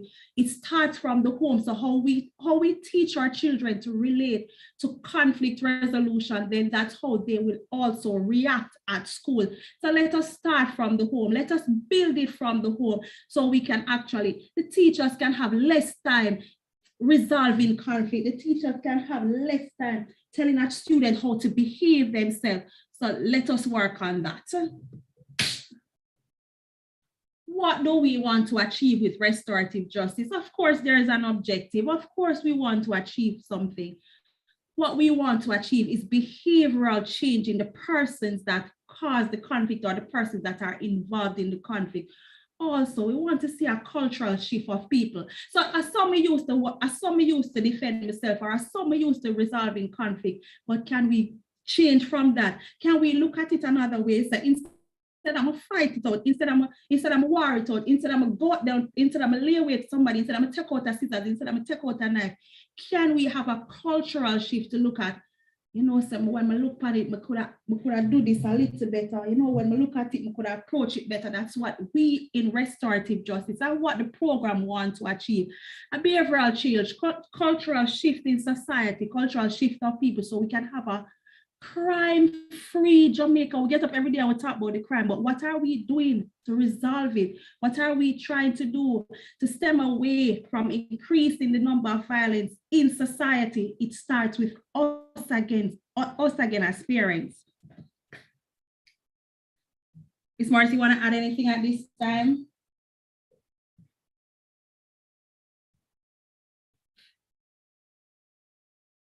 I'm not sure where's Ms. Morris, but Is there any question and answer at this time before we head back to Miss Christie?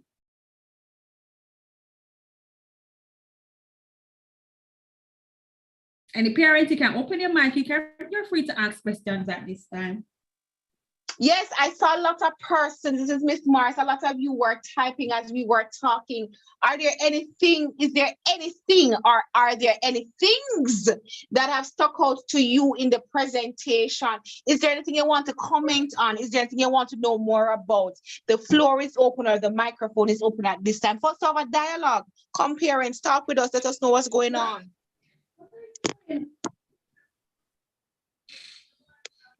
I see somebody says here, awesome presentation. Let me go into the chat because as the persons are typing up a storm. Very informative. Yes, she's doing great. Awesome presentation. Can you allow the parents to speak? And now is the time. Go ahead for it.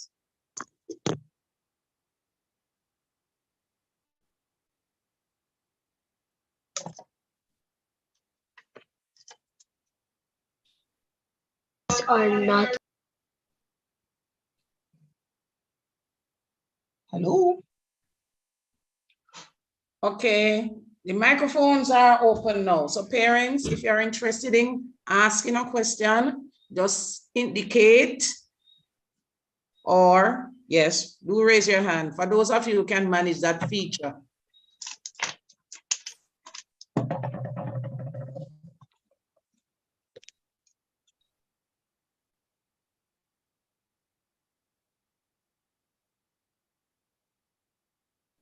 Okay, so there's a question here. How can I get you to come to the school? What school is that? I believe it is McGraw High.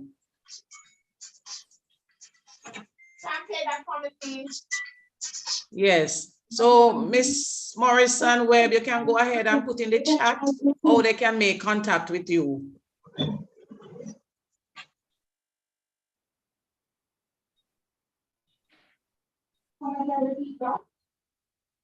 Miss Webb or Miss Morris, you can put in the chat how persons can make contact with you.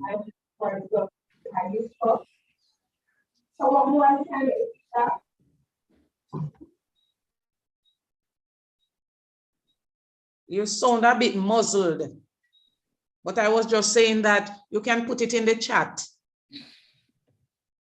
Your telephone number and address where people can make contact with you. Oh, that is there. Let me just show you that slide that has those information on it. Go ahead. And parents, yes, the microphones are open, so you can go ahead and ask your questions. So here you go. So we're located at Shop 12A Oasis Plaza. I'm not sure if many of us are familiar with Oasis Plaza. That's in the town of Spanish Town, close to Marchpen roadside. We're right in that plaza where the courts, the singer, the KFC, the Scotia Bank, that's the plaza that we're at. And we normally say to clients, the easiest way to find us is that we're located right next door to the insurance company. And our telephone numbers are as follows. The landline 618-2916. The cell numbers are 876-572-7635. That's Miss Morris's number. And my number 876-853-4172. Now, we open Monday to Fridays, 8:30 to 5 p.m. We're not the police, so we don't operate 24 hours. So we open 8:30 to 5 p.m., close on the weekend. So we serve from Monday to Friday, 8:30 to 5 p.m.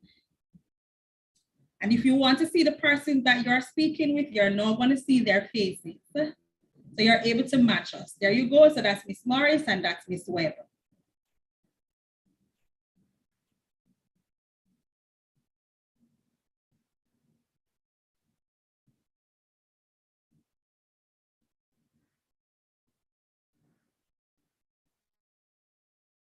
Any more feedback? Anything else?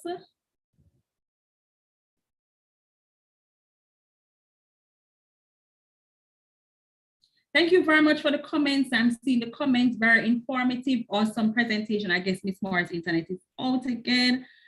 Thank you very much for your time, Thank you, parents. We do appreciate. Thank you, Miss Christie, as well, for the opportunity again for extending invitation. Just a few months ago, I was there at the Girls' Day activity in May, and I was very much impressed with the school. It was my first time traveling up that side, and I was very much impressed with the school and also with the young ladies there, because it was Girls' Day, and they were very much warm, they were very much welcoming, and they were very much attentive during the presentation. You know, you would be gone to school and students would have been fidgety, wanting to use the bathroom every minute. They were not like that. And I was very much impressed, and I was very much impressed with also the hospitality that was offered by the school. So thanks again, Miss Christie, for the invitation. Parents, my last words to you as a parent to parents, how can, just think about it, identify the type of parenting style that you use, and also ask yourself, how can you improve as being a better parent? How can we be a better parent to your child and also to the children around you? When I was growing, I used to hear it takes a village to grow a child. Now, we don't believe in that anymore. Persons are thinking, am I picking alone my business with? In order for us to have a better society, trust me, we have to reignite that village so that Jamaica can become a better society. Hello, good night. Yes, Good go night. ahead. Good night. Good night. All right. I'm a single parent, and sometimes, to be honest, I get so overwhelmed. I don't even know my head from my foot sometimes. And I find it difficult to raise. My child is now 10 years old, and it's a girl. And trust me, sometimes the patience is just not there. The patience is just not there. And I struggle with that. Remember, you know, parenting doesn't come with a manual, and that's she's going through, she reached double digit. When my daughter was leaving from 9, I did countdown as all the double digit time now. So pre-teen is about to start, and trust me, it's a work in progress. You can't get it right the first time. You'll never get it right the first time. And it's overwhelming, because as a single parent, you're going to say, oh my gosh, if I had the help of a father. But trust me, you can do it. Try different ways. So instead of you snapping when you're upset, you try a different approach. And children are very much provoking, and children know how to push us to the limit. So you see, if you normally respond by saying, you shout, give it some time. Maybe you can give her the silent treatment, and then you just come back and say, all right, here what now? Let us approach this a different way. Be interactive. Let us try our best. It won't be easy the first time. It won't be easy the second time or third time, but we cannot give up. If we become overwhelmed, we want to say about the teachers, them at school. Oh, my hat's off to them. Trust me, dealing with one. I remember children spend majority of their time at school. So when we get them in the evenings and on weekends, come on. And well, my child, to be honest, she behaves better out there than she does when she's at home. And that is why, She Mom. doesn't give trouble at all when she's out on the road. When she's at school, I've never had a complaint. And this is the thing, Mom. Sorry to come back in. I got a very important phone call just now. COVID has made parents more appreciative of the teachers and of school, because parents were forced during COVID time to really see who their child is, and for all the hiccups and for all of the behavior a parent saw day to day, spending time with their child, looking at how they behave. And what you have seen now, the parents can't wait for school to open back. Not because school is just a babysitting place, as a lot of them think, but because when them sit down and realize they themselves can't manage this child 24/7. And so parents have become a little bit more grateful and appreciative over the time of COVID for the work that schools do, from as small as infant school all the way up to high school. Parents are like, wow, this is a lot of work. And if they're honest with themselves, they would actually give their real hats off to the school and the school administrators. It's not an easy job. It's not an easy job. It takes more than one element of society. See, right now, Ministry of Education is under scrutiny about what is going on in the schools, and they're calling on so many different organizations to help them, because no one answer is the solution.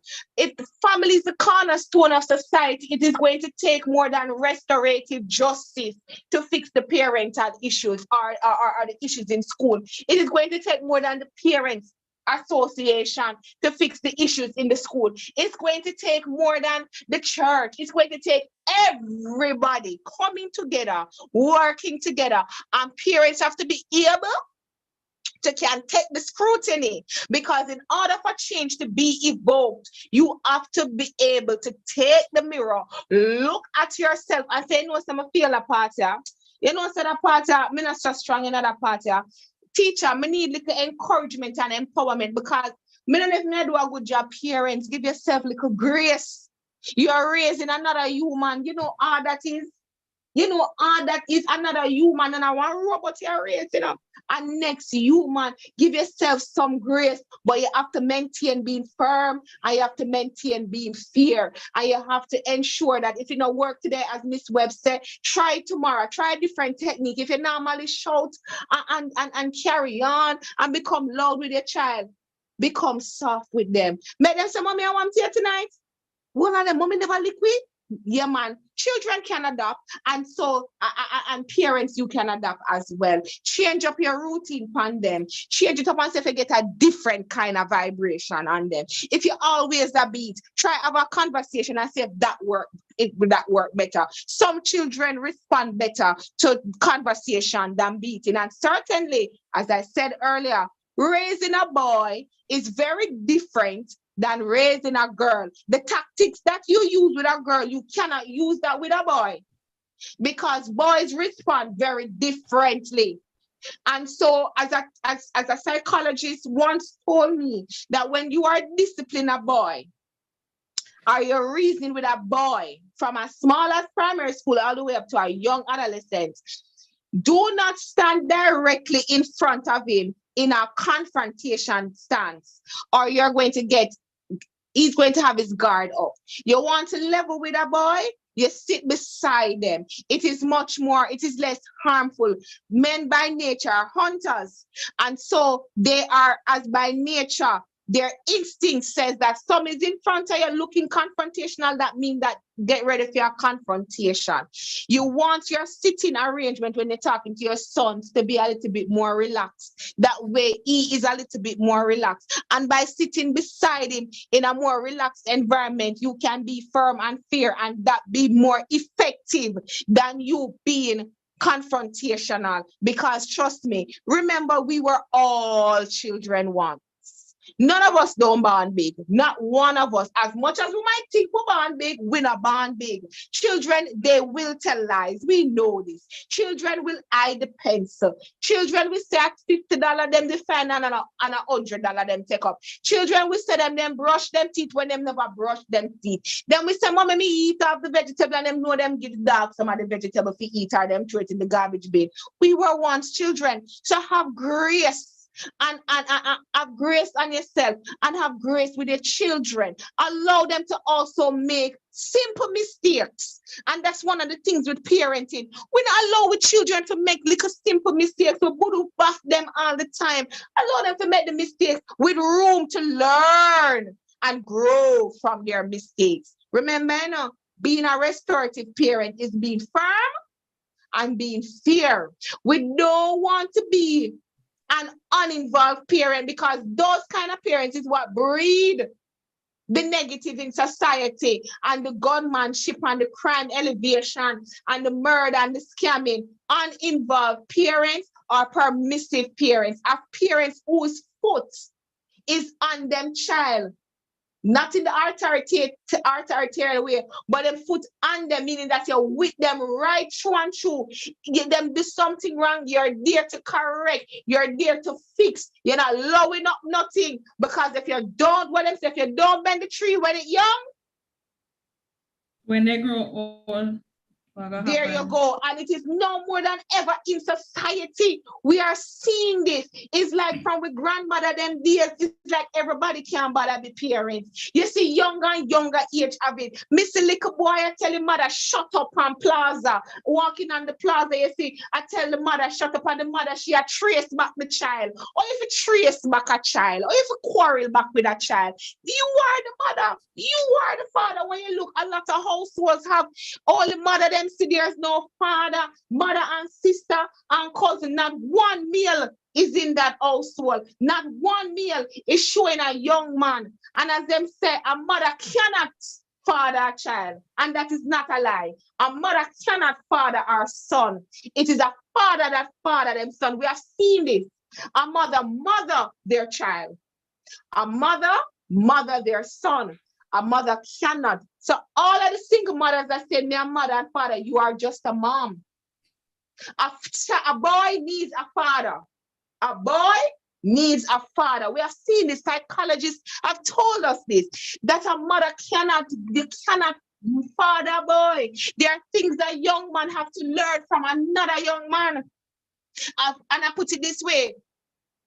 A father cannot mother a girl. He can be a father. There are things as a young girl about your bodily changes and menstruation and broken heart and emotions and the up and down. There are things that only a woman can really tell a woman.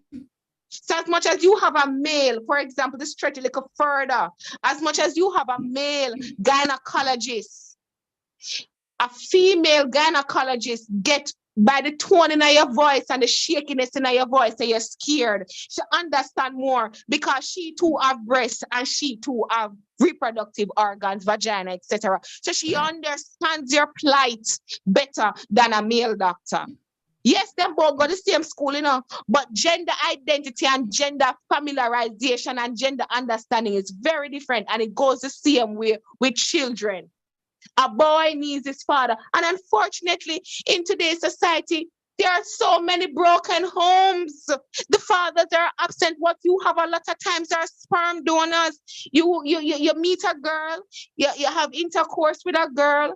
By 2 months' time, she get 6 months. How long it takes to have a baby? Sure. By X amount of time, you hear say she pregnant. By the time the belly starts show, you hear say the relationship break up. That is a continuation syndrome that our Caribbean men has fallen down hard on the bottom drop. And I'm not talking about Jamaica alone. I don't know if it's something coming from slavery. It's something that can be discussed a little bit more from the anthropologist perspective and so on. But our males, when after birth, I don't know if it's from slavery, when you only get a chance to be with a woman and you guys only have sexual intercourse, and then the master take you back and carry upon some. We are absent from the home. And if you look on the statistics, and you tell me if I'm wrong or right or lying, there are more single household from ever since I was a child till now. There are more single household parenting happening than a nuclear family in Jamaica right now. It is the percentage is very low on nuclear family, where there is the presence of a mom and a dad. And so the teachings of marriage has failed us as society. We're shacking up. You're turning baby mother, you're turning baby father. All the principles that we have been taught are traditional principles that makes up the fabric of society, that makes the home feel secure with trust, safety, trust in not just physical space. All of these things, that's why we have so much sufferation. That's why single mothers have so much problem and depression and sufferation, because there is no one there helping them with the burden that help procreate with them. You're depending on your granny, you're depending on a friend, you're depending on your sister, your niece. Bare females. Where are the males? Males outside, I rub them and I make grabber. Male outside not doing anything. What you have to, 1 in every 5 family, 1 in every household, 1 in every 5 household is a single parent household and could be higher. Look on the road that you live in, where you currently live. Count how many children live on that road alone. Count how many children that live on that road alone come from a household that have a mother and a father, not the grandmother. Don't tell me about extended family. Count just on your avenue alone that you live. And it's 90 odd persons on the platform where there is a mother and a father for that child living in the house.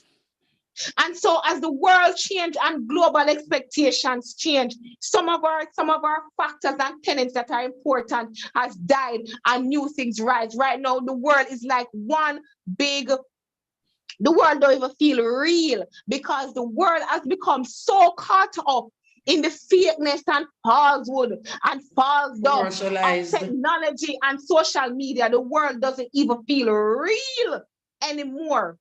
But Nostradamus did say, Nostradamus did say that everybody is going to have their 5 minutes of fame. And what he meant by that is not 5 minutes of I am famous. 5 minutes because social media is going to make all of us famous, whether we're posting on WhatsApp status, whether we're posting on TikTok or watching TikTok.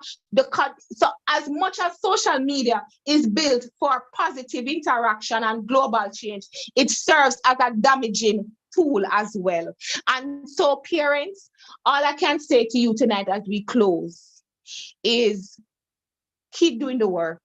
There's no book. I have never seen my grandmother with a book, my mother with a book, my sister with a book. I've never seen my neighbor. I never even get one myself. I've never seen anybody with a book that says, hey, welcome to being a mom. Welcome to being a dad. Here is how you parent. Day 1, take the baby. You never see that yet. And so parenting is what you call it. What kind of job you call it now? What kind of job you call parenting now? Full time. Is that 24 hour? Could be a 24 job for your hour learning. 24-hour demanding, constant learning is a job where you learn on the job. That kind of job there. Come again? No vacation.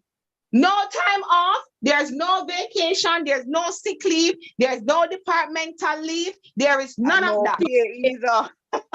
No pay either. No increment increase. No 4%. It's a job that is selfless.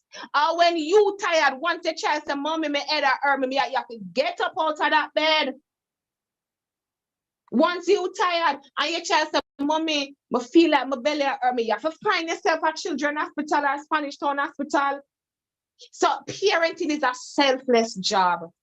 And all you can hope for as parents is that the work that you put in, you see the fruits of your labor so that you can say, you know what? I never make a rich son. I never make a rich daughter. I make a good human being. And that is when you know your job as a parent is done. When you make a good human being, a human being that is empathetic, a caring human being, a human being that is law-abiding, a human being that have all the courtesies that you have instilled in them. That's when they can sit down and say, boy, you know, say, me not tell a lie. Me not think me do a bad job still, you know. You don't have to, the child don't have to be rich. Rich don't mean to them have manners. Rich don't mean to them legal. Rich don't mean to they're good human. No, all the characteristics that we all know, all of them, that makes a good human. When you see them in your children, you can say, boy, I'm not telling a lie. Higgins, you do a good job. Give yourself a pat on the back, girl. Christy, you do a good job. Smith, you do a good job. Mr. Taylor, you do a good job. Mr. Brown, you do a good job. That's when you know you have done a good job. When you see your child living what you taught them, that's when you know. So parents, it is coming up to our time. We should have been gone already, but the fire has been feverish and we must talk about it because we're trying to save our generation. So as we depart and we all go back to our families and our children and our loved ones, remember the job continues. Remember this. Give yourself grace. Every day is a new day for new beginnings and for continued success. We thank you for the opportunity, Miss Christie. Parents, oh my God, so many of you. We thank you. Margaret, we come in one of these days. We just get so caught up and tied down sometimes. See you what can capture with Margaret. You can't capture with two online, Not a beat online sometime, because sometimes it's physically hard to move from one place to another, especially when the places are not close by. So say, oh, you can capture with from 6:30 with 90 odd people. Margaret, you can capture with her as well. If you not catch me in a person, catch me online. Everyone, I appreciate you so much. Those are my final words. I thank you all for the opportunity. Over to Miss Webb. Thank you again, Ewarton Primary School. We are very much grateful for this opportunity, so we can actually impart what restorative justice is about. And as I stated before, let us reignite the village so Jamaica can be a better society. Thank you, parents. Happy Parents Month. Enjoy the rest of it. We appreciate you. Awesome job, awesome job. Can you just open your microphones, parents, and give them a hand? Awesome. Let me, on behalf of the Ewarton Primary School family, say a very, very that big, huge, enormous thank you to our ladies, Miss Webb and Miss Morris, for such an informative presentation. I can feel the passion, I see it, I hear it. Wow, parents, did you enjoy? Did you learn? Were you impacted by the presentation? I thank you so much. Thank you for reminding us that a strong parenting group is a strong support system for our children. Thank you for reminding us that, yes, it takes the village to raise the child. And most importantly, as parents, we have to take that proactive approach and not the reactive approach. Thank you also for reminding us of our responsibilities and our obligations to our children. Thank you for reminding us that, yes, justice is there and justice can be meted out, but we have to follow the process. Thank you for reminding us that, yes, as parents, there's no manual, but we can do it one step at a time. Thank you for reminding us that as parents and caregivers, we need to model for our children to emulate.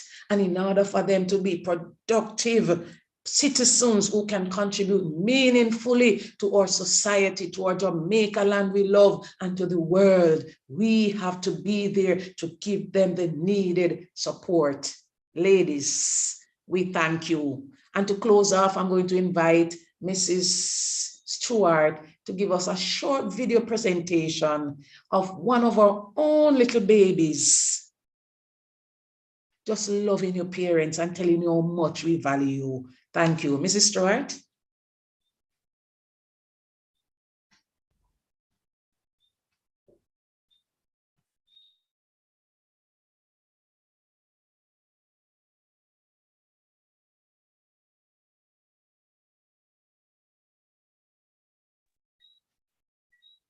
Let me also take the opportunity to invite you to our face-to-face Parent Day celebration on Tuesday, the 29th of November. We want to begin at 9 o'clock, and we ask you to take comfortable clothing, especially for the games and exercise session. Take your tabletop games also, but more so, bring the love so we can all celebrate as parents and caregivers. Mrs. Stewart.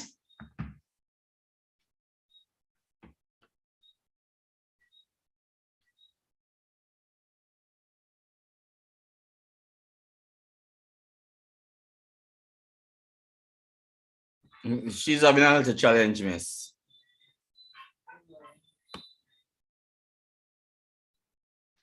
Okay. All right.